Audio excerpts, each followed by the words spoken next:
Hello, I'm Jeff Pearce, and this is Ethiopia.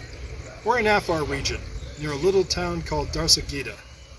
It has its own distinct beauty, but it's also a lonely place to die. This area was once occupied by the TPLF, and we've just been led to an area where several of them are left in unmarked, uncovered graves, because there were so many.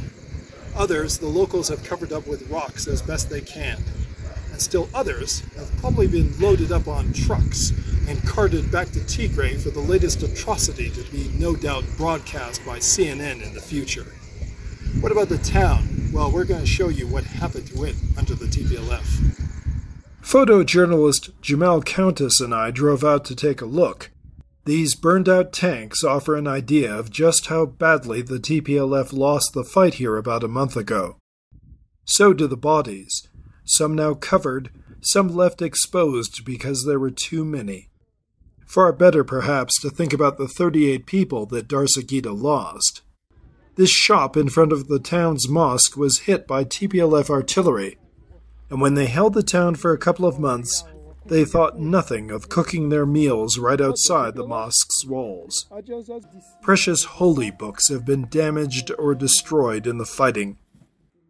Here is what the TPLF did to the local school, first using it as a barracks, littering it with cigarette butts and other garbage.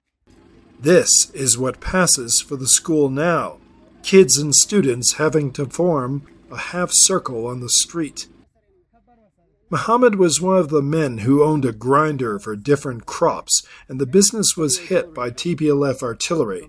What's he going to do now? Because he has no grinder. What's he going to do? I'm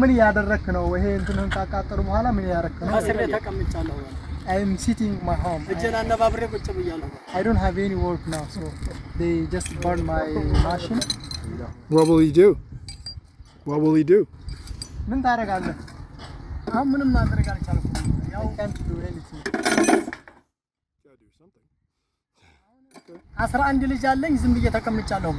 By now, scenes like this have become familiar, and yet the Afars did fight here and win. But the cost to the region has been high. This is all across, starting from Barahle, Abala, up until to Talalak, which is close to Shawrobit. So the level of impact is very much significant, and people displaced is assumed to be about 1.3 probably. Could be the figure might be go up this time. Million? You mean million? Yeah, that's 1.5 million. Yeah, absolutely. You know, the Afar mat house, the house built by mats. Yeah. And the military, the Tigrayan people, used that house. They more take out the mats and use to cover the tanks, the artilleries, and they use this for their own, safety, but expose those others to dangers. You see, leave them alone, leave them open on the sun, but take that much to cover themselves. There are still untold stories. That's what I believe. The more we do more assessment, I'm sure we will learn more about those crimes against humanity which happen in Afar and elsewhere in Amhara as well by those TPL. We call them junta. Yeah. So this is absolutely a disaster.